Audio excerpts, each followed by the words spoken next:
In a world where even gods must fight for recognition. This is the story of Manasa, the snake goddess who challenged the very foundations of divine hierarchy. In the celestial realms of Hindu mythology, where deities reign supreme and cosmic battles shape the universe, there existed a goddess unlike any other. Manasa, the serpent deity, born from the mind of the great sage Kashyapa, was destined for an extraordinary journey. Manasa's birth was no ordinary event. She emerged from Kashyapa's meditation, a living embodiment of his thoughts on snake lore and poison. Her very essence was intertwined with these potent forces, making her a unique and formidable presence in the pantheon of gods. But being extraordinary didn't guarantee acceptance. Manasa found herself in a precarious position, caught between the world of gods and mortals. The established deities, particularly Shiva, the destroyer, viewed her with suspicion. They questioned her right to be worshipped, her place among them. Undeterred, Manasa embarked on a quest for recognition. She knew her powers were real, her domain vital. Snakes, after all, were both feared and revered in the mortal world. They symbolized danger and protection, death and renewal. Manasa understood that her role as their goddess was crucial for maintaining cosmic balance. Her journey took her to the mortal realm, where she sought devotees among the people. She appeared to farmers, healers, and common folk, demonstrating her power over snakes and her ability to cure their venomous bites. Slowly, whispers of a new goddess began to spread. But not everyone was willing to accept Manasa. In the kingdom of Champaka lived a wealthy merchant named Chand Sadagar. He was a devout worshipper of Shiva and refused to acknowledge Manasa's divinity. This rejection became the central conflict in Manasa's story, a test of her resolve and divine status. Manasa approached Chand, requesting his worship. She said, "O merchant, I am Manasa, goddess of snakes. Offer me your devotion, and I shall protect you and your kin from the dangers of serpents." But Chand, proud and stubborn, replied, "I bow only to Lord Shiva. I need no protection from a self-proclaimed goddess." This rejection ignited a battle of wills that would span years. Manasa, determined to prove her worth, unleashed her powers. She sent snakes to destroy Chand's gardens, sink his ships, and threaten his family. With each calamity, she offered him a chance to relent, to accept her divinity. But Chand remained steadfast. He cried out to Shiva, "O Mahadeva, protect me from this pretender." And for a time, Shiva's blessings shielded him from Manasa's wrath. This divine tug-of-war illustrated a profound truth in Hindu philosophy: the interconnectedness of all deities and the complex nature of devotion. As the conflict escalated, it caught the attention of other gods. They watched with interest, some sympathizing with Manasa's struggle, others wary of upsetting the established order. This cosmic drama reflected the earthly struggles of acceptance and change, a theme that resonates even in our modern world. Manasa's perseverance began to pay off. More and more mortals turned to her for protection, offering prayers and rituals in her name. Her power grew with each new devotee, challenging the notion that divinity was a fixed, unchanging state. The tide turned when Chand's son, Lakhinder, fell victim to a deadly snakebite on his wedding night. In her grief, Behula, Lakhinder's wife, turned to Manasa for help. She undertook a perilous journey, floating down the river with her husband's lifeless body, facing numerous trials. Behula's unwavering faith touched Manasa deeply. In this moment, the goddess realized that true divinity lay not just in power, but in compassion and the ability to inspire devotion. She restored Lakhinder to life, proving her divine capabilities once and for all. This act finally broke Chand's resistance. He saw the truth of Manasa's godhood and the folly of his stubborn denial. In a moment of humility, he offered her worship, but with a twist that spoke to his enduring pride. He turned his back and offered flowers with his left hand, a less respectful form of worship. Manasa accepted this imperfect devotion, understanding that change comes slowly and that even flawed recognition is a step towards acceptance. This teaches us a valuable lesson about tolerance and the gradual nature of spiritual growth. With Chand's acknowledgement, Manasa's position in the divine hierarchy was secured. She became known as Manasa Devi, a goddess of snakes, fertility, and protection. Her story spread throughout the land, inspiring devotion and respect. The tale of Manasa's struggle carries deep significance in Hindu thought. It illustrates the fluid nature of the divine pantheon, showing that new deities can emerge and gain acceptance. This reflects the adaptable, inclusive nature of Hinduism itself. Moreover, Manasa's journey embodies the concept of tapasya, or spiritual austerity. Through her persistent efforts and unwavering belief in her own divinity, she achieved her goal. This teaches us the power of determination and faith in achieving our life's purpose. The conflict between Manasa and Chand also highlights the tension between tradition and change, a theme relevant to all societies. It shows how established beliefs can be challenged and expanded, making room for new ideas and diverse perspectives. In the end, Manasa's story is one of empowerment. It tells us that even in the face of rejection and adversity, one can rise to claim their rightful place. It encourages us to persist in our goals, to believe in our inherent worth, and to seek recognition for our true selves. As we reflect on this ancient tale, we can draw parallels to our modern struggles for acceptance and recognition. Like Manasa, we too may face skepticism and rejection in our pursuits. But her story reminds us that with perseverance, compassion, and unwavering faith in ourselves, we can overcome any obstacle. The story of Manasa, the snake goddess, continues to slither through the consciousness of millions, reminding us of the power of belief, the importance of acceptance, and the ever-evolving nature of spirituality. In her journey from obscurity to divinity, we find a timeless tale of triumph that still holds meaning in our rapidly changing world. What if a single touch could transform stone into life?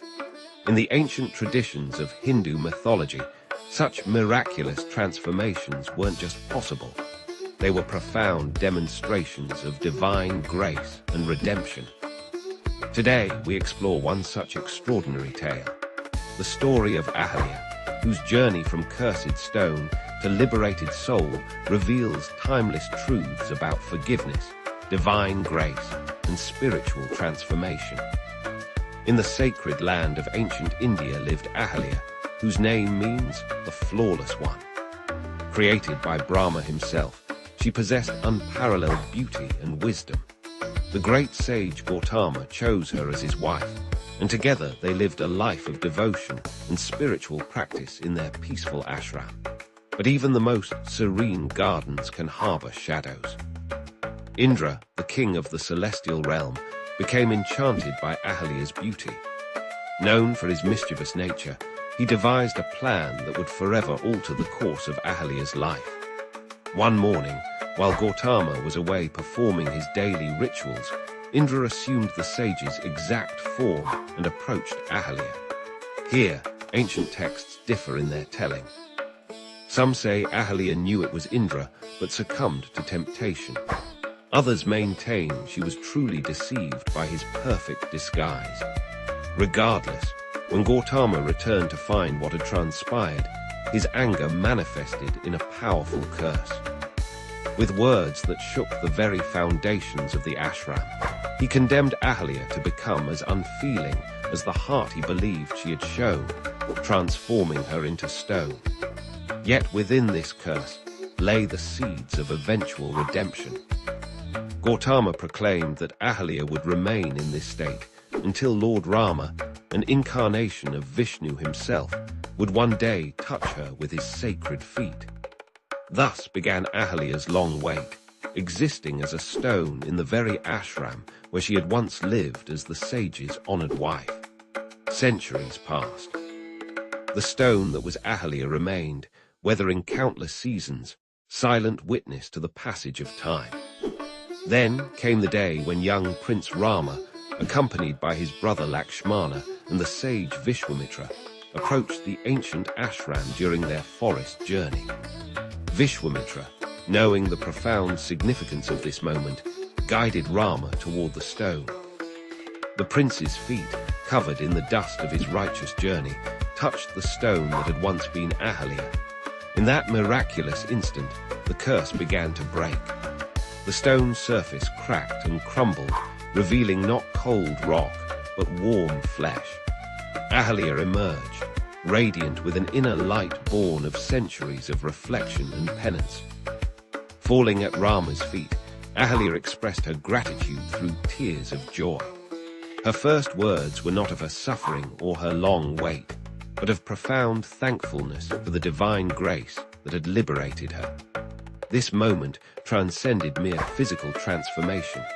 It represented the ultimate power of divine compassion to heal and restore. The significance of this tale reaches far beyond its supernatural elements. Ahalya's story speaks to the universal human experiences of transgression, consequence, and redemption.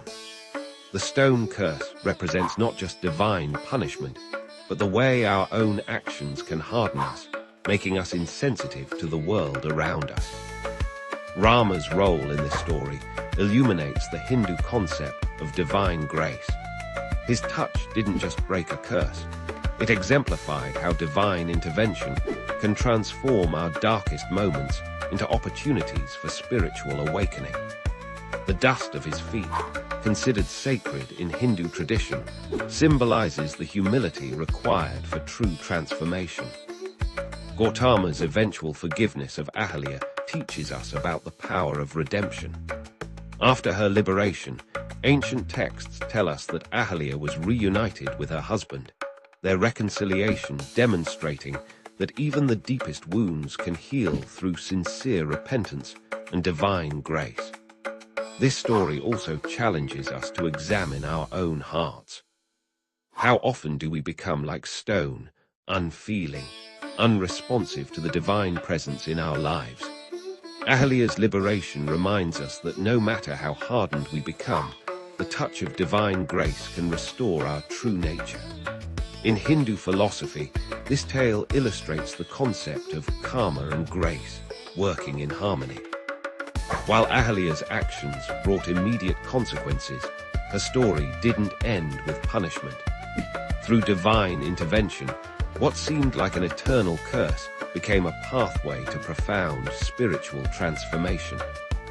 Today, the story of Ahalya continues to resonate across time, reminding us that no soul is beyond redemption, no curse beyond breaking, when touched by divine grace. Her transformation from stone to living being mirrors our own potential journey from spiritual unconsciousness to awakened awareness. As we conclude this ancient tale, we're reminded that like Ahalya, each of us has the potential for transformation.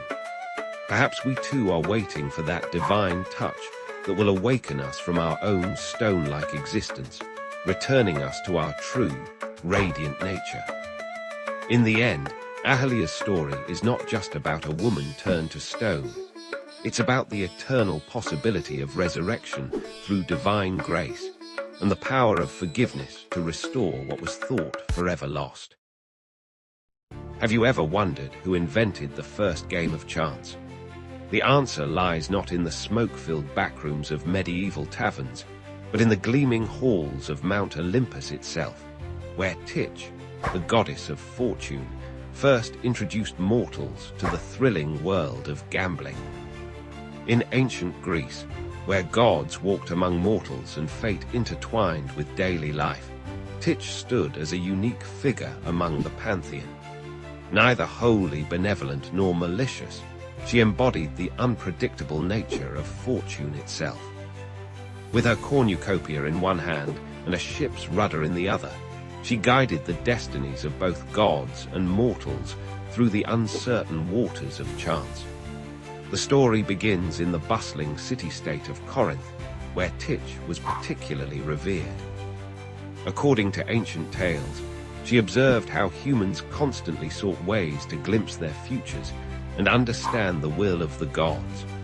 Some consulted oracles, others read omens in bird flights, but Titch saw an opportunity to teach mortals a profound lesson about the nature of fate itself. One moonlit night, she appeared to a group of merchants in the Agora of Corinth. These weren't ordinary traders. They were known for their clever minds and endless debates about destiny and free will. Titch approached them in the form of a mysterious woman, her face partially concealed by a shimmering veil, carrying what appeared to be simple pieces of bone. "You seek to understand the ways of fate," she told them, her voice carrying the weight of divine authority. "Yet you fail to grasp its true nature. Let me show you how fortune truly works." With these words, she revealed the first dice ever created, carved from the knucklebones of a celestial deer that roamed the slopes of Mount Olympus. Titch taught the merchants the first games of chance, showing how the dice could fall in different ways, each representing a different outcome. She explained that just as in life, players could make choices, but the final result always contained an element of uncertainty. The merchants were captivated, spending the entire night learning various games under her guidance. As word spread throughout Greece, more and more people began crafting their own dice and developing new games. Titch's invention quickly became more than mere entertainment. It evolved into a mirror of life itself. The Greeks saw in these games a perfect metaphor for human existence, a delicate balance between skill and chance, choice and fate. But Titch's lesson didn't stop with dice. She gradually introduced other games of chance to the mortals. She taught them to draw lots, inspired the creation of early playing cards, and even suggested the first betting games. Each new game carried its own symbolic meaning, teaching different aspects about fortune's fickle nature. The goddesses' games spread from Greece across the ancient world. In Sparta, soldiers used them to teach strategic thinking. In Athens, philosophers incorporated them into discussions about free will and determinism. Even the oracles of Delphi sometimes used Titch's dice to provide answers to seekers, believing they carried divine wisdom. However, Titch's gifts came with a warning. She appeared in dreams to those who became too obsessed with gambling, reminding them that the games were meant to teach wisdom, not feed greed. She cautioned that while chance could bring great fortune, it could just as easily take it away. The wise, she counseled, would understand that life, like her games, required both prudent judgment and acceptance of uncertainty. The influence of Titch's games extended far beyond ancient Greece. The Romans later adopted her as Fortuna, spreading gambling games throughout their vast empire. From the dice games of Roman legionaries to the elaborate gambling houses of Pompeii, her influence shaped how ancient peoples understood and interacted with chance. Today, whenever someone rolls dice, shuffles cards, or places a bet, they're participating in an activity whose divine origins trace back to Titch's ancient lesson.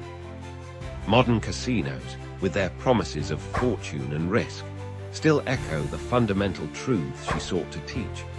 That life is a mixture of skill and chance, that fortune favors the bold but humbles the reckless. The story of Titch and her games reminds us that gambling has always been more than mere entertainment. It represents humanity's eternal dance with chance and fate, our desperate desire to understand the unknowable, and our need to find meaning in the random turns of fortune's wheel. In museums around the world, ancient Greek dice and gaming pieces still survive, silent testimonies to Titch's enduring influence.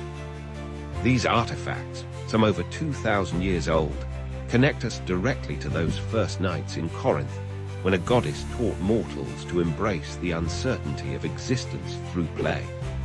So the next time you see dice being rolled or cards being dealt, remember Titch, the divine inventor of games of chance. Remember that in teaching humans to gamble, she wasn't just creating entertainment. She was offering a profound lesson about life itself, that while we can't control every outcome, we can learn to face uncertainty with wisdom, grace, and understanding. Picture this, a vast battlefield strewn with fallen warriors, where 100 brothers once stood united in their quest for power. Now, as the sun sets on the 18th day of the Great War, not one remains. This is the story of how the mighty Kauravas met their end, a tale of pride, destiny, and divine justice. The 100 Kaurava brothers, led by the eldest, Duryodhana, had chosen the path of Adharma, unrighteousness. Despite numerous attempts at peace by Krishna and the Pandavas, their pride and greed led them to wage the greatest war ever fought. The consequences of their choices would unfold in the most devastating ways on the battlefield of Kurukshetra. In the early days of the war, the lesser-known Kaurava brothers fell rapidly. Many met their end facing Bhima, who had taken a terrible vow to avenge the humiliation of Draupadi. Each day, as the battle raged, Bhima would seek out the Kaurava brothers, his mace becoming an instrument of karma. The younger Kauravas, despite their skills, could not withstand his fury. Some fell to Arjuna's arrows, others to Nakula and Sahadva's swordsmanship. But it was the deaths of the major Kauravas that would shake the very foundations of their army. Vikarna, the only brother who had spoken against Draupadi's disrobing, met an honorable end. Even Bhima shed tears as he struck down this righteous soul, acknowledging that among the 100, Vikarna alone had walked the path of Dharma. Dushasana's death marked a turning point in the war. Bhima fulfilled his vow by defeating him in single combat. The death of this proud warrior, who had once dragged Draupadi by her hair, demonstrated how karma returns all actions in full measure. The battlefield fell silent as warriors on both sides witnessed the price of dishonoring the divine feminine. As the war progressed, the remaining brothers began to fall one by one. Some died fighting in formation, protecting each other until the very end. Others, consumed by fear and regret, met their fate while fleeing. Each death reflected their life choices. Those who fought honorably died warriors' deaths, while those who had lived by deceit met in glorious ends. The final days saw the fall of the mightiest Kauravas. Duryodhana, the eldest and proudest, remained for last. Having lost all his brothers, he faced the bitter truth that his actions had led to their destruction. In his final battle with Bhima, their legendary mace fight, we see the culmination of a lifetime of rivalry. Despite Krishna's warnings and numerous opportunities for peace, Duryodhana's pride had remained unshaken until this moment. The duel between Bhima and Duryodhana represents more than just a physical battle. It embodies the eternal struggle between Dharma and Adharma, righteousness and unrighteousness. Duryodhana, skilled in mace warfare and blessed with near-invulnerable skin, fought with all his remaining strength. But karma had written a different destiny. When Bhima struck the final blow, breaking Duryodhana's thighs, it was not just a physical victory. It was the triumph of Dharma over Adharma, of divine justice over mortal pride. Duryodhana lay dying, his 100 brothers already gone, their vast army destroyed. In his final moments, he experienced a profound realization about the futility of pride and the power of divine will. The fall of the Kauravas teaches us eternal truths about existence. First, that actions have consequences that cannot be escaped. The Kauravas' choice to pursue power through Adharma sealed their fate. Second, that pride blinds us to wisdom. Despite having Krishna himself advocate for peace, they chose war. Third, that Dharma, though it may seem to suffer temporarily, ultimately prevails. Each brother's end reflected their character. Those who showed traces of Dharma died honorably in battle. Those who had embraced Adharma completely met darker fates. The 100 Kaurava brothers, born of a single boon, united in their opposition to the Pandavas, fell one by one until none remained. Their story serves as an eternal reminder that the path of Adharma, though it may seem powerful and attractive, leads to destruction. In the end, the fall of the Kauravas demonstrates a fundamental principle of Hindu philosophy, that the universe maintains balance through karma. No action, good or bad, goes unrewarded or unpunished. The divine works through time and circumstances to ensure that Dharma prevails, even if the path to that victory is paved with sacrifice and suffering. Their tale, though thousands of years old, remains relevant today. It warns us about the dangers of pride, the importance of choosing Dharma over personal gain, and the inevitable justice of karma. As we reflect on their fate, we're reminded that every choice we make shapes not just our destiny, but the very fabric of Dharma itself. Have you ever wondered what makes the perfect human being? This very question once sparked an extraordinary contest between the king and queen of Mount Olympus themselves, Zeus and Hera.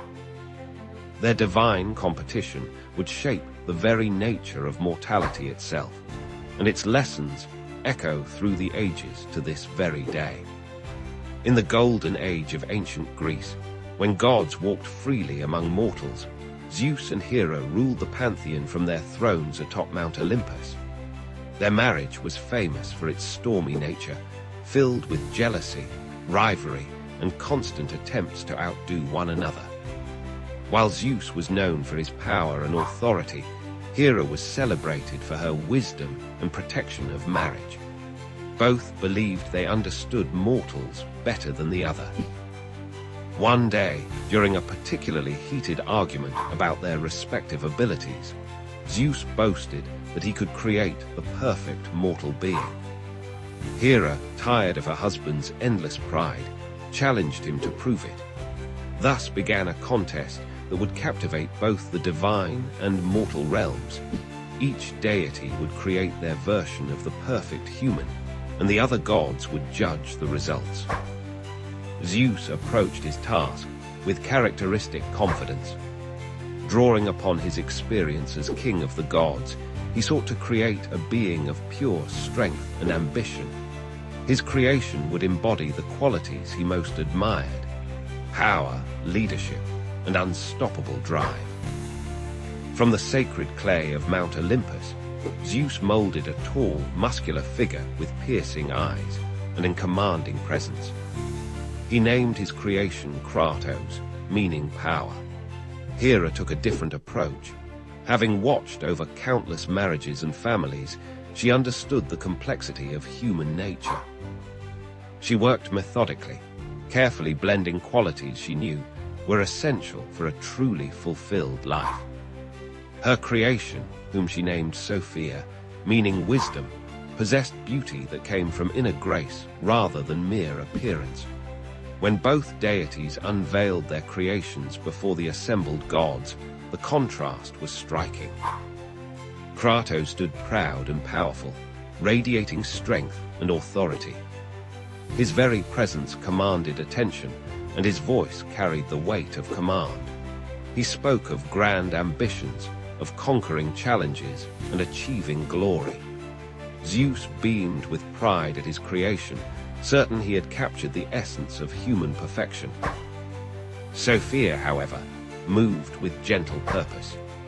She spoke not of personal glory, but of understanding, compassion, and the connections between all things. Her wisdom showed in how she listened as much as she spoke, and in her ability to see beyond surface appearances to deeper truths. Hera watched quietly, knowing her creation embodied something more subtle, but no less powerful than raw strength. The gods began their evaluation, observing how each creation interacted with the world around them. Kratos proved himself capable of great achievements, leading others and accomplishing mighty deeds. Yet he struggled with pride, and often found himself lonely at the heights of his success. His strength, while impressive, created distance between himself and others.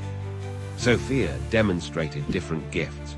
She built bridges between people, solved conflicts through understanding, and showed how true strength often lies in vulnerability and connection. Her influence spread not through force, but through the ripple effects of wisdom shared and kindness shown. She proved that leadership could be quiet yet profound. As the contest drew to its conclusion, something unexpected happened. Kratos and Sophia encountered each other, and their interaction revealed the truth both Zeus and Hera had overlooked. The perfect human being wasn't about embodying either pure strength or pure wisdom. It was about the balance between the two. The assembled gods declared the contest a draw, but the lesson was clear. Humans needed both the ambition of Zeus's creation and the wisdom of Hera's. They required the drive to achieve great things and the heart to do so with compassion. The perfect human wasn't a single ideal, but a constant journey between these complementary forces. This myth teaches us that perfection doesn't lie in extremes, but in balance. Zeus and Hera's contest revealed that human nature is too complex to be reduced to a single set of traits. We are at our best when we combine strength with wisdom, ambition with compassion, and personal achievement with connection to others. The story's influence resonates through Greek art and literature, where heroes are often portrayed struggling between these competing aspects of human nature. It reminds us that our greatest challenge isn't becoming perfect in one way, but finding harmony between our different qualities and potential. Today, as we grapple with questions of human potential and achievement, this ancient tale offers timeless wisdom. The perfect human being isn't created by gods, but emerges through our own journey to balance the many aspects of our nature. In this way, Zeus and Hera's contest wasn't really about creating the perfect human. It was about understanding what makes us perfectly human. Can the love of a father overcome the wheels of destiny? In the great epic Mahabharata, there exists a heart-wrenching tale that explores this very question, the story of Shrutesna, the valiant son of Karna, whose fate was sealed before he drew his first breath. In the vast tapestry of the Mahabharata, Karna stands as one of its most complex characters. Born to Kunti and the sun god Surya, abandoned at birth, and raised by a charioteer, Karna rose to become one of the greatest warriors of his age. But few know the tale of his son Shrutesna, whose life and death would add another layer to Karna's tragic existence. Shrutesna was born to Karna and his wife Vrashali, growing up in the shadow of his father's greatness. From an early age, he showed promise as a warrior, inheriting his father's extraordinary skills in archery and warfare. Like the morning sun reflecting in clear waters, Shrutesna mirrored his father's values of honor, loyalty, and unwavering dedication to truth. But dark clouds had gathered long before Shrutesna's birth. Years earlier, Karna had been cursed by Parashurama, his guru, for concealing his true identity as a kshatriya while learning the sacred arts of warfare. The curse stated that Karna would forget his divine weapons at the moment of his greatest need. However, what Karna didn't know was that this curse would cast its shadow not just on him, but also on his beloved son. As Shrutesna grew into a young man, he became known for his valor and righteousness. He carried himself with the same dignity as his father, earning respect from both allies and enemies. In the courts of Hastinapura, where Karna served as the king of anger and a close friend to Duryodhana, Shrutesna was regarded as a prince worthy of his noble lineage. The winds of war began to blow across Bharatavarsha as tensions between the Pandavas and Kauravas reached their breaking point. As preparations for the great Kurukshetra war began, Shrutesna, now a skilled warrior, stood ready to fight alongside his father. The bond between father and son had grown stronger through years of training, shared values, and mutual respect. But fate had woven a different pattern in its cosmic tapestry. On the 13th day of the war, Shrutesna found himself facing the mighty Arjuna, his father's greatest rival, and unknown to both, his own uncle. The young warrior charged forward with the confidence of youth and the skill of intense training, but destiny had other plans. In that crucial moment, as father and son fought together against Arjuna, the curse of Parashurama manifested itself in an unexpected way. Karna, witnessing his son in danger, reached for his most powerful weapon to protect him. But the curse took effect, making him forget the divine incantations needed to summon his celestial weapons. What followed was a scene of heart-wrenching tragedy. Despite Karna's desperate attempts to protect his son, Shrutesna fell to Arjuna's arrows. The young warrior died in his father's arms, his last words expressing pride in living and dying as Karna's son. The battlefield fell silent, as if nature itself mourned the loss of such a promising young life. This moment marked a turning point in the Great War. Karna's grief transformed into a burning determination, but the loss of Shrutesna would haunt him until his own death days later. The tragedy exemplified the cruel workings of karma and destiny in the grand narrative of the Mahabharata. The story of Shrutesna teaches us profound truths about the nature of existence in Hindu philosophy. It shows how the threads of karma weave through generations, how the actions of the past shape the present, and how even the mightiest warriors cannot escape their destined path.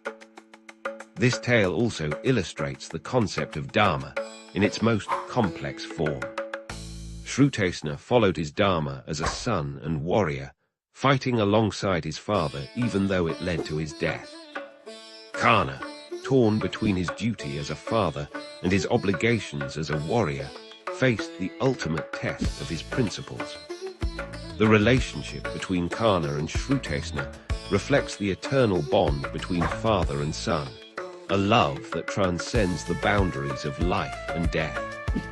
Their story reminds us that even in the face of inevitable fate, the dignity with which we face our destiny defines our character. In the grand scheme of the Mahabharata, Shrutesna's death serves as a poignant reminder that war spares no one, that the cycles of karma affect both the mighty and the humble. His story, though brief, illuminates the complex interplay between free will and destiny that lies at the heart of Hindu philosophy. As we reflect on this tale today, we're reminded that our lives, like Shrutesna's, are part of a larger cosmic design. While we may not control our destiny, we can choose how we face it with courage, dignity, and unwavering adherence to our Dharma, just as Shrutesna did in his final moments on the battlefield of Kurukshetra. Have you ever wondered why wine holds such a sacred place in human culture? The answer lies in an ancient tale of divine discovery, where a god's curiosity changed human civilization forever. In the sun-drenched hills of ancient Greece, where gods walked among mortals, lived Dionysus, the divine son of Zeus and the mortal Semele. Unlike his more austere divine siblings, Dionysus possessed an insatiable curiosity about the mortal world and its natural wonders. He spent his days wandering through lush valleys and dense forests, discovering the secrets of plants and their fruits. One particularly memorable autumn day, Dionysus noticed something peculiar. In a secluded grove, he found wild grapes that had fallen into a natural hollow in a rock. The grapes had been crushed under their own weight and left exposed to the warm Mediterranean sun. Intrigued by their transformed appearance, Dionysus approached the hollow. The air was thick with an unfamiliar yet enticing aroma. The crushed grapes had transformed into a mysterious liquid, their juice altered by time and nature's own alchemy. Dionysus, driven by his divine curiosity, tasted the strange liquid. Immediately, his senses awakened to something entirely new, the first wine ever created. The drink filled him with a warm, pleasant sensation. He felt his spirit soar and his mind expand with creative possibilities. This was no ordinary fruit juice. This was something magical, something that could bridge the gap between the mortal and divine realms. Dionysus knew he had discovered something extraordinary. Excited by his discovery, Dionysus began experimenting. He gathered more grapes and refined the process of fermentation. He learned that different varieties of grapes produced unique flavors, and that time played a crucial role in the transformation. Through divine inspiration and patient observation, he mastered the art of winemaking. But Dionysus was not content to keep this discovery to himself. He believed wine could bring moments of divine joy to mortal lives. He began teaching chosen mortals the secrets of viticulture, how to cultivate vines, when to harvest grapes, and the delicate process of fermentation. These first winemakers became his devoted followers, spreading his knowledge throughout the Mediterranean. As wine spread across Greece, it became more than just a drink. It transformed into a symbol of civilization, a crucial element in religious ceremonies, and a catalyst for social bonding. The symposium, a gathering where Greeks would drink wine and engage in philosophical discussions, became a cornerstone of their culture. Wine brought people together, sparked creativity, and helped forge connections between strangers. However, Dionysus also taught an important lesson about responsibility. Wine had the power to elevate the spirit, but it could also cloud judgment when consumed without moderation. This duality became part of his divine nature.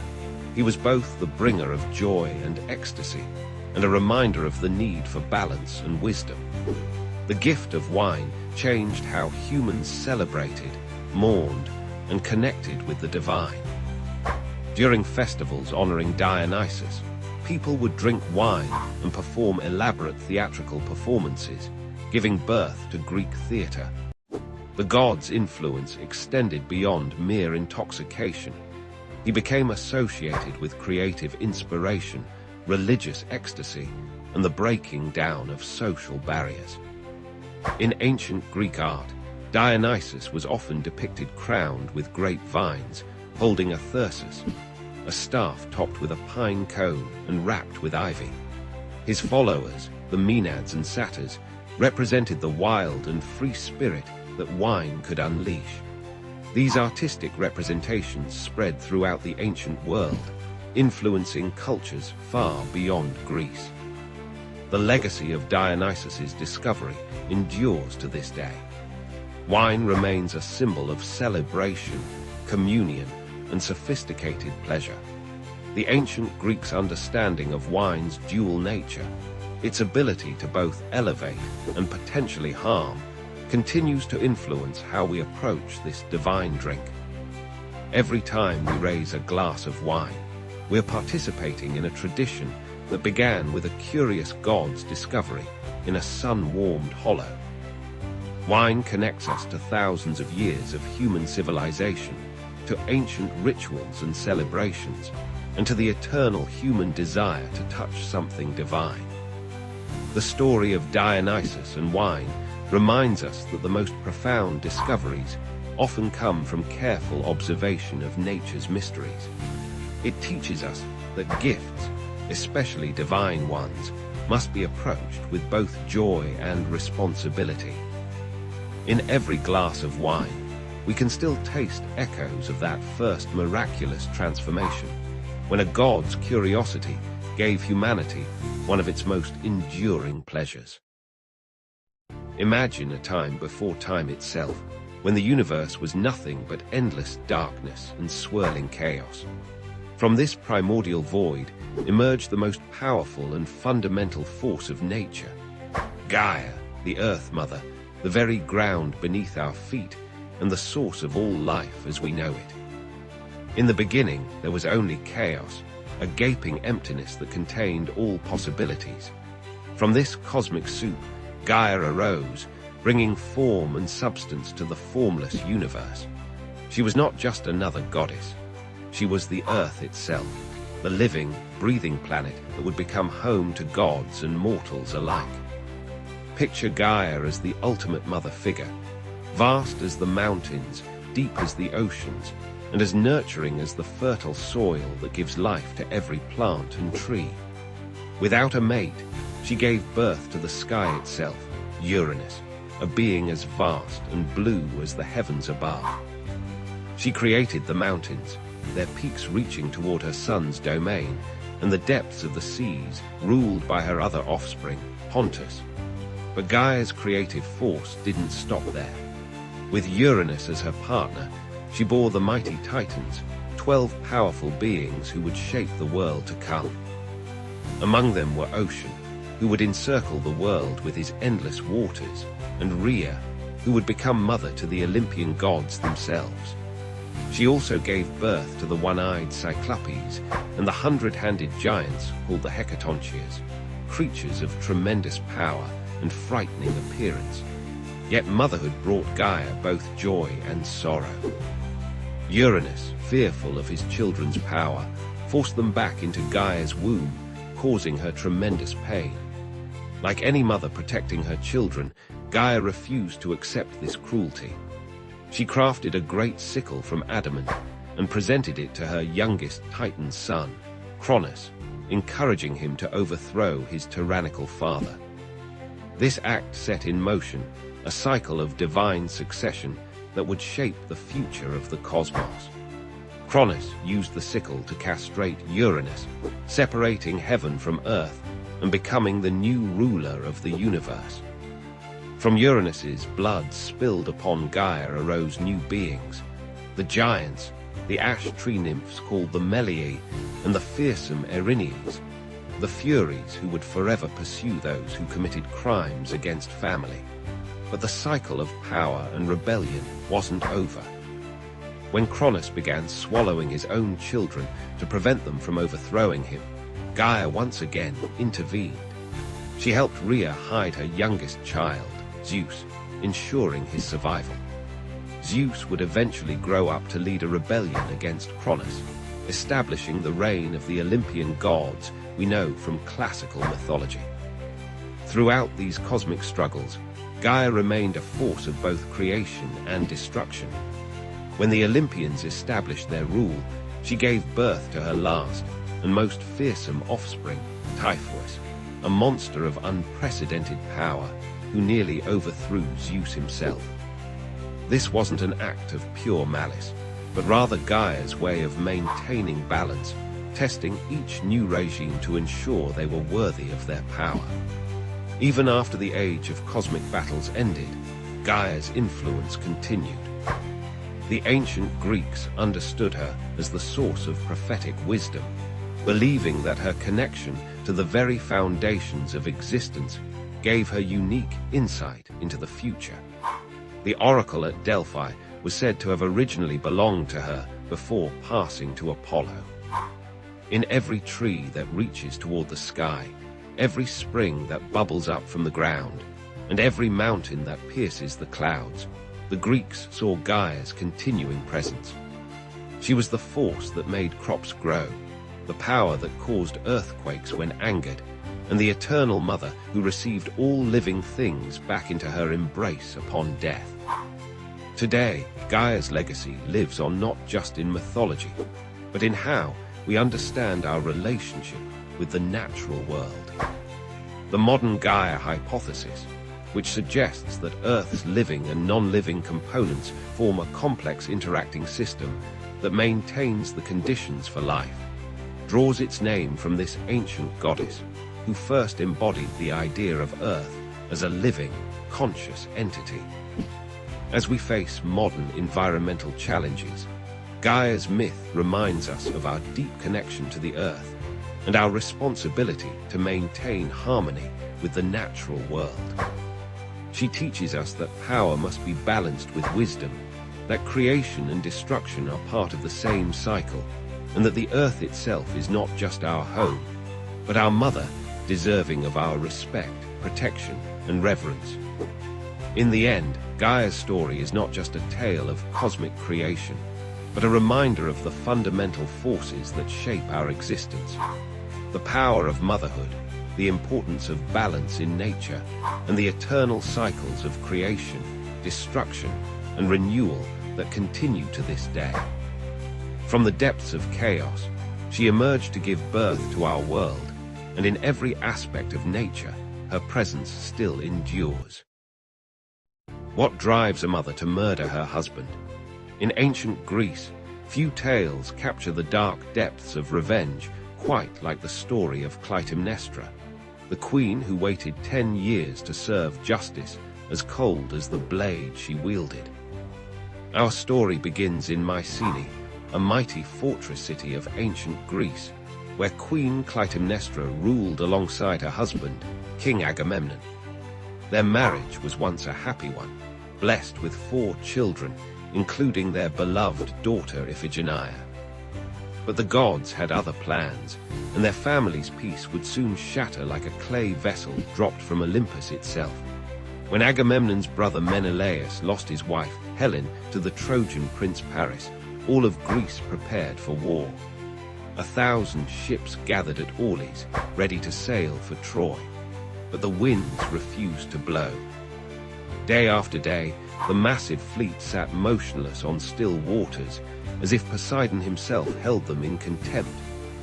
Desperate for answers, Agamemnon consulted the prophet Calchas, who delivered devastating news. The goddess Artemis demanded a sacrifice, Agamemnon's own daughter, Iphigenia. Only her blood could appease the goddess and grant favorable winds for the journey to Troy. Faced with an impossible choice between his daughter and his duty as commander of the Greek forces, Agamemnon made a decision that would seal his fate. He lured Iphigenia to Aulis under the false pretense of marriage to the great warrior Achilles. Instead of a wedding, the young princess found herself on an altar, her own father holding the knife that would end her life. When news reached Clytemnestra of her daughter's death, something broke within her. The loving wife transformed into an instrument of vengeance, her heart hardening like bronze in a smith's forge. For 10 long years, while Agamemnon fought at Troy, she planned her revenge with meticulous precision. During those years of waiting, Clytemnestra found solace in the arms of Aegisthus, Agamemnon's cousin who harbored his own grudge against the king. Together, they ruled Mycenae, preparing for the day when the victorious king would return from war. That day finally arrived in a blaze of triumph. Agamemnon came home as a conqueror, bringing with him Cassandra, a Trojan princess blessed with prophecy, but cursed to never be believed. The citizens of Mycenae celebrated their king's return, but Clytemnestra's smile masked darker intentions. She welcomed her husband with false warmth, ordering servants to lay out purple tapestries fit for a god. Agamemnon, perhaps sensing the impropriety of walking on such luxury, initially refused. But Clytemnestra's persuasive words wore down his resistance, and he strode into his palace like a man walking to his own funeral. In what followed, Clytemnestra revealed the full measure of her vengeance. As Agamemnon bathed, celebrating his homecoming, she trapped him in a net and struck him down with an axe. Cassandra, who had foreseen this bloody end but could do nothing to prevent it, met the same fate. Standing over her husband's body, Clytemnestra declared her act one of justice, not mere murder. She had avenged her daughter, paying blood with blood as the ancient laws demanded. The chorus of citizens, though horrified, could not deny the terrible logic of her revenge. But violence begets violence in the world of Greek tragedy. Clytemnestra's act of vengeance would have far-reaching consequences, especially for her remaining children. Her son Orestes, who had been sent away as a child, would eventually return to avenge his father, continuing the cycle of bloodshed that seemed to curse the house of Atreus. This tale, immortalized in Aeschylus's trilogy, The Austere, speaks to timeless themes that still resonate today. It explores the conflict between justice and revenge, between family loyalty and civic duty, between divine law and human law. Clytemnestra stands as one of literature's most complex characters, a grieving mother, a betrayed wife, a calculating queen, and a ruthless avenger. The story challenges us to consider difficult questions about justice and vengeance. Was Clytemnestra justified in her actions? Does one crime excuse another? Can the cycle of violence ever truly end? These questions haunted the ancient Greeks just as they trouble us today. The influence of this tale extends far beyond ancient Greece. It has inspired countless works of art, literature, and drama across the centuries. Modern adaptations continue to explore its themes, finding new relevance in its examination of justice, gender roles, and the devastating impact of violence on families and societies. In the end, Clytemnestra's story reminds us that revenge, though sweet in the moment, often bears bitter fruit. It shows us how a single act of violence can ripple through generations, leaving no one untouched by its destructive wake. Perhaps most importantly, it warns us that justice, when pursued without mercy, can become indistinguishable from the very crimes it seeks to punish. Have you ever wondered who invented the first game of chance? The answer lies not in the smoke-filled backrooms of medieval taverns, but in the gleaming halls of Mount Olympus itself, where Titch, the goddess of fortune, first introduced mortals to the thrilling world of gambling. In ancient Greece, where gods walked among mortals and fate intertwined with daily life, Titch stood as a unique figure among the pantheon. Neither wholly benevolent nor malicious, she embodied the unpredictable nature of fortune itself. With her cornucopia in one hand and a ship's rudder in the other, she guided the destinies of both gods and mortals through the uncertain waters of chance. The story begins in the bustling city-state of Corinth, where Titch was particularly revered. According to ancient tales, she observed how humans constantly sought ways to glimpse their futures and understand the will of the gods. Some consulted oracles, others read omens in bird flights, but Titch saw an opportunity to teach mortals a profound lesson about the nature of fate itself. One moonlit night, she appeared to a group of merchants in the Agora of Corinth. These weren't ordinary traders. They were known for their clever minds and endless debates about destiny and free will. Titch approached them in the form of a mysterious woman, her face partially concealed by a shimmering veil, carrying what appeared to be simple pieces of bone. "You seek to understand the ways of fate," she told them, her voice carrying the weight of divine authority. "Yet you fail to grasp its true nature. Let me show you how fortune truly works." With these words, she revealed the first dice ever created, carved from the knucklebones of a celestial deer that roamed the slopes of Mount Olympus. Titch taught the merchants the first games of chance, showing how the dice could fall in different ways, each representing a different outcome.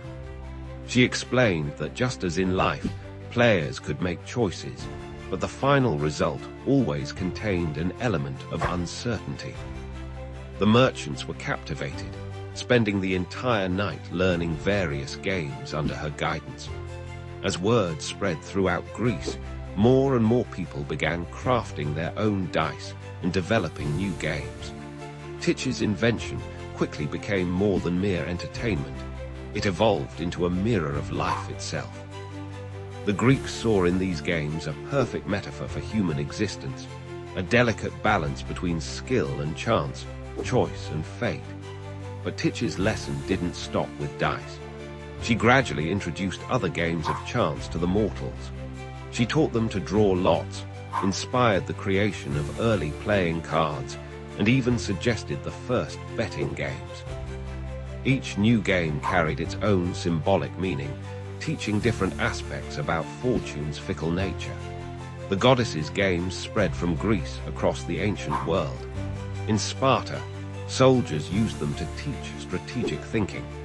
In Athens, philosophers incorporated them into discussions about free will and determinism.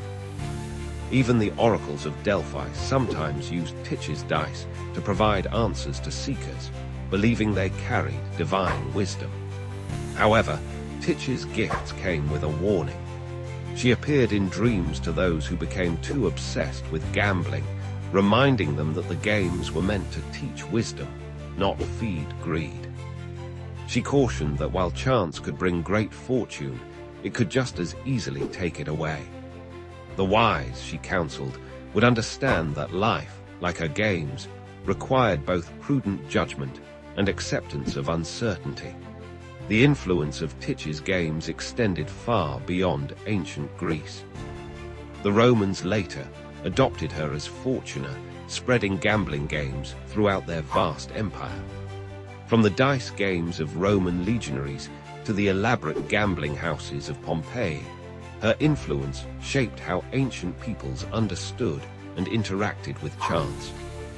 Today, whenever someone rolls dice, shuffles cards, or places a bet, they're participating in an activity whose divine origins trace back to Titch's ancient lesson.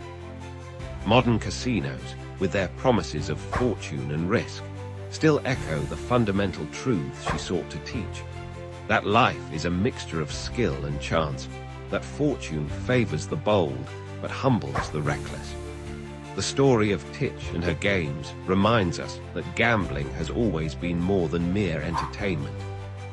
It represents humanity's eternal dance with chance and fate, our desperate desire to understand the unknowable, and our need to find meaning in the random turns of fortune's wheel.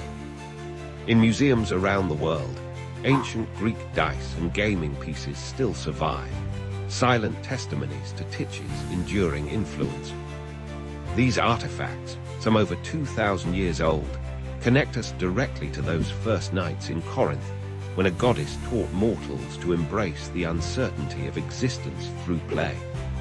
So the next time you see dice being rolled or cards being dealt, remember Titch, the divine inventor of games of chance.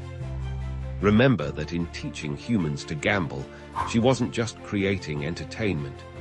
She was offering a profound lesson about life itself, that while we can't control every outcome, we can learn to face uncertainty with wisdom, grace, and understanding.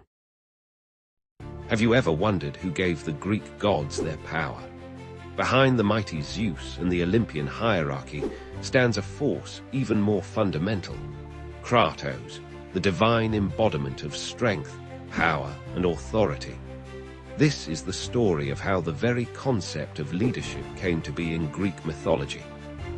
In the vast cosmos of Greek mythology, Kratos isn't just another deity, he's the very essence of authority itself.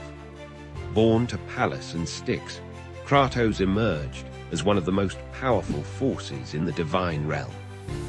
Along with his siblings Beer, Force, Nike, Victory, and Zealous, Zeal, he helped establish the fundamental principles of power that would govern both gods and mortals. But why does Kratos matter so much in the grand scheme of things? Picture the universe before order existed. Chaos reigned supreme, with no structure or hierarchy to guide divine or mortal affairs. The ancient Greeks believed that without Kratos, there would be no foundation for leadership, no basis for authority, and no system to maintain cosmic order. When Zeus challenged the Titans for control of the universe, it was Kratos who played a pivotal role. The ancient texts tell us that Kratos, along with his siblings, was among the first to pledge allegiance to Zeus. This wasn't just a simple act of taking sides. It was a fundamental moment that established the very concept of divine authority. By choosing Zeus, Kratos essentially created the template for all future power structures. Think of Kratos as the divine architect of authority. He didn't just support Zeus's rise to power. He helped create the entire system that made leadership possible. Through his influence, the Greeks came to understand that true authority requires both strength and legitimacy. This wasn't about brute force alone. It was about creating a sustainable system of governance. The myths tell us that Kratos became Zeus's enforcer, carrying out the king of gods' commands with unwavering dedication. When Zeus needed to punish Prometheus for stealing fire, it was Kratos who led the charge. This famous myth shows us how authority systems work. There must be consequences for challenging established order, even if the challenger's motives seem noble. But Kratos' influence extended far beyond Olympus. The ancient Greeks saw his hand in every aspect of their society. From the authority of kings and rulers to the power of military commanders and heads of households, Kratos' principles shaped how humans understood and implemented leadership. The Greeks recognized that power without structure leads to chaos. Through Kratos, they developed sophisticated systems of authority that balanced might with right. City-states established laws, councils made decisions, and leaders earned their positions through merit and divine favor, all reflecting Kratos' influence on how power should be wielded. This system wasn't perfect, just as no human institution is perfect. The myths show us countless examples of power struggles, challenges to authority, and the consequences of both good and bad leadership. Yet the fundamental principles established by Kratos remained. Authority must be both strong and legitimate to endure. The legacy of Kratos extends into modern times. When we talk about checks and balances, legitimate authority, or the social contract, we're drawing on concepts that the ancient Greeks first explored through their understanding of Kratos. Even today's political systems reflect this ancient wisdom about how power should be structured and maintained. Kratos teaches us that true authority isn't just about having power, it's about using that power wisely and justly. The Greeks understood that leadership requires a delicate balance between strength and wisdom, force and fairness. Through Kratos, they created a model of authority that continues to influence how we think about leadership today. In our modern world, as we grapple with questions of leadership and authority, the lessons of Kratos remain relevant. Who has the right to lead? How should power be distributed? What makes authority legitimate? These are questions that the ancient Greeks explored through their myths, and they're questions we still wrestle with today. Kratos' story reminds us that power structures don't just happen by accident. They're created and maintained through conscious effort and careful balance. Whether in ancient Greece or the modern world, effective leadership requires more than just strength. It needs legitimacy, wisdom, and the support of those being led. As we conclude our journey through this fundamental aspect of Greek mythology, remember that Kratos' influence extends far beyond ancient tales. Every time we participate in organized society, elect leaders, or follow established rules, we're participating in systems that trace their origins back to these ancient concepts of authority and power. The next time you think about leadership or authority, remember Kratos. Behind every successful system of governance, every effective leader, and every stable society, you'll find echoes of the principles he established at the dawn of Greek mythology. Some forces truly are timeless, and the power of Kratos continues to shape our world today. Time halts at the edge of terror, freezing flesh into stone and fear into silence. In the myths of ancient Greece, this was not metaphor, but fate, a stillness cast by gods and monsters upon those who stepped beyond the bounds of mortal reverence. In ancient Greece, this wasn't just a frightening thought. It was a very real fate that awaited those who dared to challenge the gods or gaze upon the forbidden. The power of petrification, the ability to turn living beings into stone, was one of the most dreaded supernatural abilities in Greek mythology. It represented not just death, but eternal imprisonment in a mineral prison, forever conscious yet forever still. This fascinating and terrifying power appears throughout Greek mythology, weaving tales of hubris, punishment, and transformation. Let's begin with the most famous wielder of this power, Medusa, the Gorgon whose very gaze could turn flesh to stone. But Medusa wasn't always a monster. Once, she was a beautiful priestess of Athene, with flowing locks that caught the eye of Poseidon himself.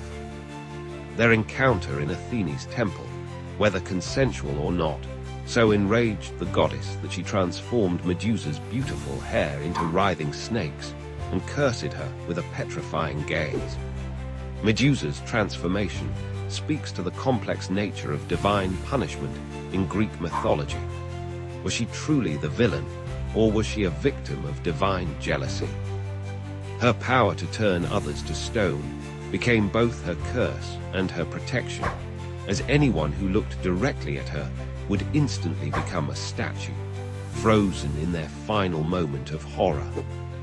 The hero Perseus would eventually face this terrifying creature, armed with gifts from the gods, a mirrored shield from Athene, winged sandals from Hermes, and a cap of invisibility from Hades. By using the mirror's reflection to avoid direct eye contact, Perseus managed to behead Medusa. Even in death, her severed head retained its petrifying power, which Perseus would later use as a weapon. But Medusa isn't the only tale of petrification in Greek mythology. Consider the story of Atlas's daughter, who was turned to stone by Zeus to protect her from harm, or the tale of Niobe, whose hubris led to unimaginable tragedy. Niobe, queen of Thebes, had 14 children, 7 sons and 7 daughters. She boasted that she was superior to Leto, mother of Apollo and Artemis, who had only 2 children. This fatal pride led to divine retribution. Apollo and Artemis, enraged by Niobe's insult to their mother, slew all 14 of Niobe's children with their arrows. Witnessing the death of her children, Niobe's grief was so overwhelming that she fled to Mount Sipylus. There, Zeus took pity on her endless mourning and transformed her into stone. Yet even as rock, it's said that tears continue to flow from her stone form, creating a natural spring that exists to this day. The Greeks also told of Anaxarete, a noble maiden of Cyprus, who spurned the love of Iphias with such cruelty that he hanged himself at her doorstep. When she looked unmoved even at his funeral procession, Aphrodite turned her to stone, preserving her cold heart in an equally cold form for eternity.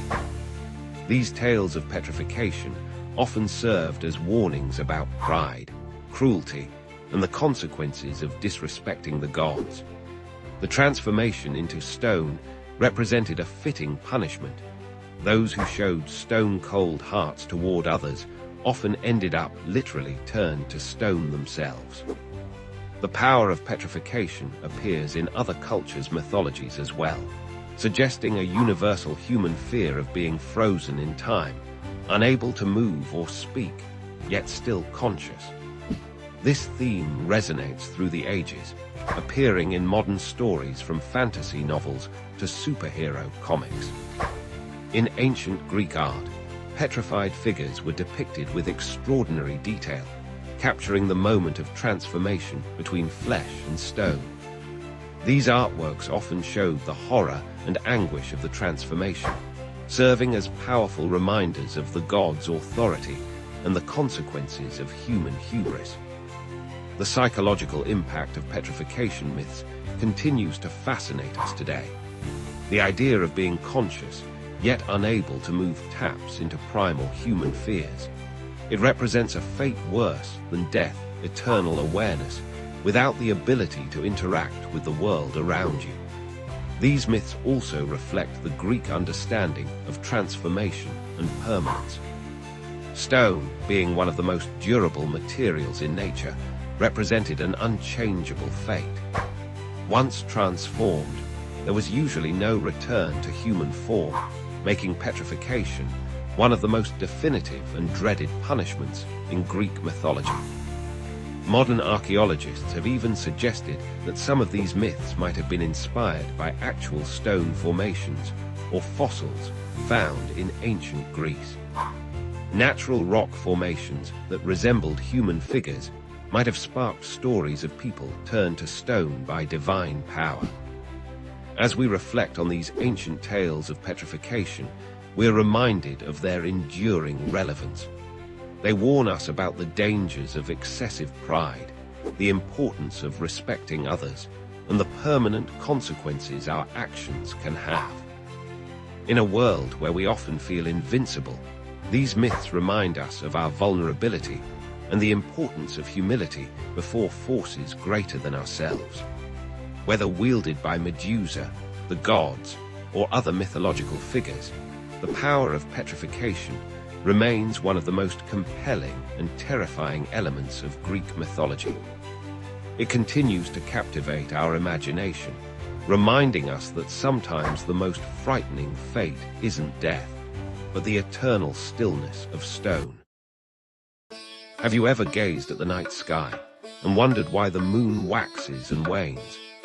The ancient Hindu texts reveal a fascinating tale of love, jealousy, and cosmic consequences that gave birth to the celestial constellations we see today.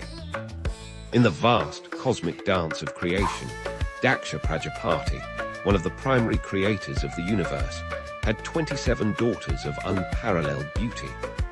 These maidens possessed grace that could enchant even the celestial beings. Their father arranged their marriage to Chandra, the moon god, known for his mesmerizing brilliance and divine charm. Chandra, resplendent in his silver glory, took all 27 sisters as his wives. These divine unions were meant to establish harmony in the cosmic order. Each of these wives would later become the 27 nakshatras, or lunar mansions, through which the moon travels in its monthly journey across the night sky. Among his wives, Chandra found himself increasingly drawn to Rohini, whose name means the Red One. Her beauty and grace captivated him so completely that he began spending most of his time with her, neglecting his other wives. Rohini, who would become the star Aldebaran in the modern astronomical terms, basked in Chandra's undivided attention and love. The other wives, feeling abandoned and heartbroken, approached their father Daksha.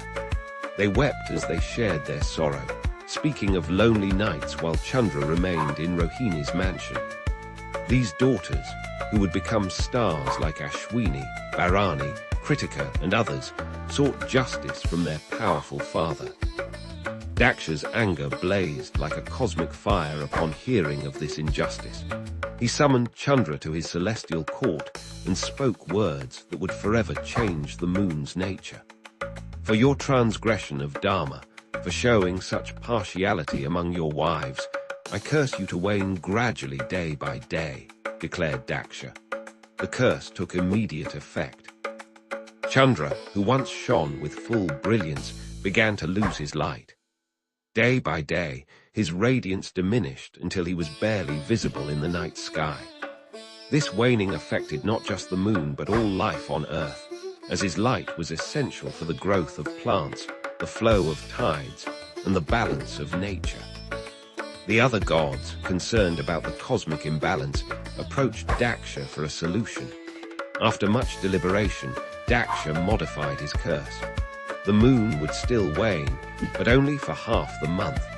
During the other half, he would regain his brightness gradually. This cycle would continue forever, teaching the importance of balance and equal treatment. This is why we see the moon's phases today. From the full moon to the new moon, and back again, this eternal cycle reminds us of the consequences of favoritism and the importance of treating all with equal respect. Each of Chandra's wives became a nakshatra, forming a celestial map through which the moon travels. The 27 nakshatras each possess unique characteristics and divine energies. Rohini represents creativity and fertility. Ashwini brings healing and swift progress. Bharani teaches the power of transformation. Each constellation carries forward these divine qualities, influencing life on Earth as the moon passes through their domains. In Hindu astrology, these nakshatras play a crucial role in determining auspicious times, understanding personal characteristics, and mapping life's journey. They're not just distant stars, but living energies that connect the cosmic dance with our earthly existence. This ancient tale carries timeless wisdom about the consequences of our actions and the importance of maintaining harmony in relationships. Just as the moon must travel through all 27 constellations, we too must learn to balance our attention and affection in our relationships. The next time you observe the moon's changing phases, remember this divine drama that unfolds eternally in the night sky. Each phase tells a story of love, justice, and cosmic balance. The waning moon reminds us of the price of partiality, while the waxing moon speaks of hope and restoration. In this grand celestial design, we find a profound truth. Everything in creation is interconnected. The moon's journey through the nakshatras maintains cosmic harmony, influences Earth's rhythms, and guides human destiny. This eternal cycle, born from a tale of divine love and celestial justice, continues to illuminate our nights and inspire our understanding of the cosmic order. May this ancient wisdom help us navigate our own paths with greater awareness and balance, just as the moon navigates the eternal dance of the nakshatras.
you ever gazed at the night sky, waxes and wanes. The ancient Hindu texts reveal a fascinating tale of love, jealousy, and cosmic consequences that gave birth to the celestial constellations we see today. In the vast cosmic dance of creation, Daksha Prajapati, one of the primary creators of the universe, had 27 daughters of unparalleled beauty. These maidens possessed grace that could enchant even the celestial beings. Their father arranged their marriage to Chandra, the moon god, known for his mesmerizing brilliance and divine charm. Chandra, resplendent in his silver glory, took all 27 sisters as his wives. These divine unions were meant to establish harmony in the cosmic order. Each of these wives would later become the 27 nakshatras, or lunar mansions, through which the moon travels in its monthly journey across the night sky. Among his wives, Chandra found himself increasingly drawn to Rohini, whose name means the Red One. Her beauty and grace captivated him so completely that he began spending most of his time with her, neglecting his other wives. Rohini, who would become the star Aldebaran in the modern astronomical terms, basked in Chandra's undivided attention and love. The other wives, feeling abandoned and heartbroken, approached their father Daksha. They wept as they shared their sorrow, speaking of lonely nights while Chandra remained in Rohini's mansion. These daughters, who would become stars like Ashwini, Bharani, Kritika, and others, sought justice from their powerful father. Daksha's anger blazed like a cosmic fire upon hearing of this injustice. He summoned Chandra to his celestial court and spoke words that would forever change the moon's nature. For your transgression of Dharma, for showing such partiality among your wives, I curse you to wane gradually day by day, declared Daksha. The curse took immediate effect. Chandra, who once shone with full brilliance, began to lose his light. Day by day, his radiance diminished until he was barely visible in the night sky. This waning affected not just the moon but all life on Earth, as his light was essential for the growth of plants, the flow of tides, and the balance of nature. The other gods, concerned about the cosmic imbalance, approached Daksha for a solution. After much deliberation, Daksha modified his curse. The moon would still wane, but only for half the month. During the other half, he would regain his brightness gradually. This cycle would continue forever, teaching the importance of balance and equal treatment. This is why we see the moon's phases today. From the full moon to the new moon, and back again, this eternal cycle reminds us of the consequences of favoritism and the importance of treating all with equal respect. Each of Chandra's wives became a nakshatra, forming a celestial map through which the moon travels. The 27 nakshatras each possess unique characteristics and divine energies. Rohini represents creativity and fertility. Ashwini brings healing and swift progress. Bharani teaches the power of transformation. Each constellation carries forward these divine qualities, influencing life on Earth as the moon passes through their domains. In Hindu astrology, these nakshatras play a crucial role in determining auspicious times, understanding personal characteristics, and mapping life's journey. They're not just distant stars, but living energies that connect the cosmic dance with our earthly existence. This ancient tale carries timeless wisdom about the consequences of our actions and the importance of maintaining harmony in relationships. Just as the moon must travel through all 27 constellations, we too must learn to balance our attention and affection in our relationships. The next time you observe the moon's changing phases, remember this divine drama that unfolds eternally in the night sky. Each phase tells a story of love, justice, and cosmic balance. The waning moon reminds us of the price of partiality, while the waxing moon speaks of hope and restoration. In this grand celestial design, we find a profound truth. Everything in creation is interconnected. The moon's journey through the nakshatras maintains cosmic harmony, influences Earth's rhythms, and guides human destiny. This eternal cycle, born from a tale of divine love and celestial justice, continues to illuminate our nights and inspire our understanding of the cosmic order. May this ancient wisdom help us navigate our own paths with greater awareness and balance, just as the moon navigates the eternal dance of the nakshatras.